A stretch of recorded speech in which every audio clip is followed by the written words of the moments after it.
Hi there.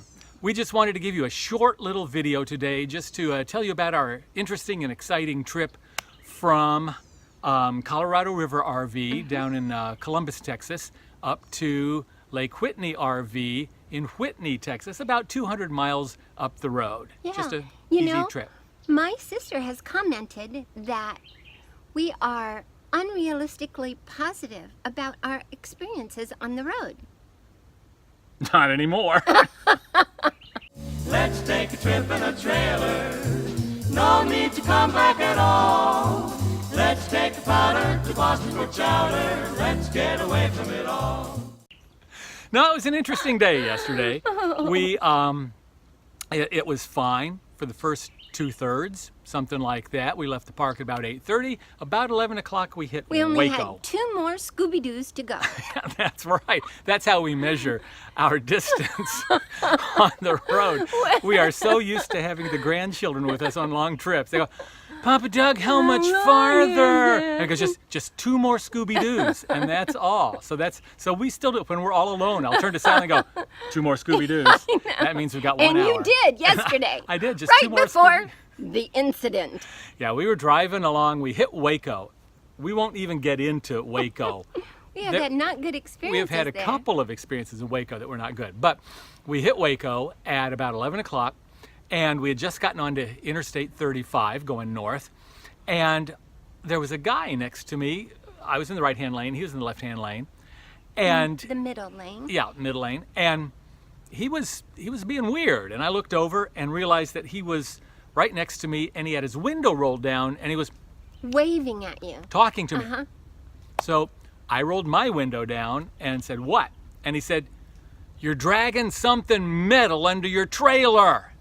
And I said, "Thank you very much." And I pulled over immediately As onto the shoulder. quickly as you could. Yep, onto the shoulder. The problem with that was that we were coming up to an overpass, a bridge, and the shoulder was narrowing. And so I pulled The over. shoulder was disappearing. And so I pulled over, and we were just off out of the lanes. I could get out of the truck. And it was heavy traffic. I Heavy. mean, heavy traffic. It was right at the entrance ramp. On and 75, so there were people, 70 miles an hour Yeah. up the highway beside us. And I couldn't get out my door at first. And so Sally said, "I'll go check." I'll go look. So she went to go look. And while she was out there, I'm sitting there going, "Oh no. What could this What could be wrong? We've broken an axle. The whole bottom of our trailer has fallen out. Something horrible." And finally, after what seemed like 15 minutes, but was probably 2, It wasn't. Sally came back to the door and said, It's bad. "It's bad." And I went, "Ah!" It's bad because I tried to fix it and I couldn't. That's what took so I long. needed you. She found out what it was. So I looked in my rearview mirror on the side, and I noticed a break in the traffic. So I jumped out of the truck real Scared fast me to death. and ran around the truck and climbed over the trailer hitch and looked. And there, in the front of our trailer, was a big iron steel rod sticking out of the trailer. See the end? We weren't dangling metal. We had been impaled We had been impaled by this steel solid. Can you see that? Solid steel rod. Steel rod, 4 foot long, sticking into our trailer. Into our trailer. So we weren't dragging it, we were pushing it along, and that's why the end is shaved shorn off. flat. The friction was doing that. And on it the was, pavement. I tried to pull it out, but this bar was so hot, So hot. iron came off on my hand. It was scary. So fortunately, I had my work gloves right there in the back of the truck. So I opened it up, got the work gloves on, and here we are trying to pull this rod out of our trailer. But it was bent by, I don't know if the pressure of going down the road bent it or if it was already bent, but we and I could see if it couldn't was already move it. bent, maybe we ran over it and it flipped it up, and that's why it ran into the trailer. Gosh. That might have been it. And then you had the idea of going the other direction. So we opened up the That's funny. little I thought it was garage. her good thought idea, it was but she his said good so I'll take idea. credit for it. But we opened up the door to the storage area there in the front. There it was. And there was sticking right a foot of out of the floor. steel rod sticking up out of the floor.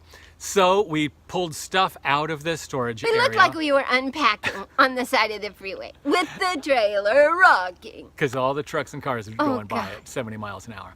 So we, fortunately, Sally got inside. She pulled on the inside. I pushed on the outside, and we worked it, turned it and twisted it and worked it Because up. it was bent, he could turn it so that I could ease it out of We the pulled it out hatch. of the storage area. But evidently I hurt the hatch a little. But we've already fixed that. Not a Okay. problem. So we did a steel Anybody rodectomy. need a steel bar?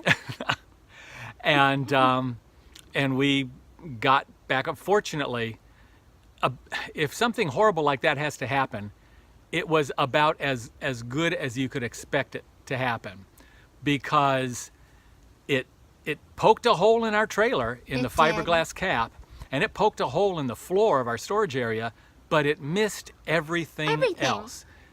Didn't Thank touch you. anything. Blessings were showered on us. It didn't hit the propane tank. Yeah. It didn't hit the axle. It Didn't hit the batteries. Hit the battery. Didn't even hurt anything in the storage It didn't area. hurt the truck. Didn't hurt if the it truck. had flipped up like that in the truck, we could have been in a world of hurt. So we had a The horrible. electrical is on the other side. Yeah. It hit on this side totally benignly. Yeah. It really was amazing.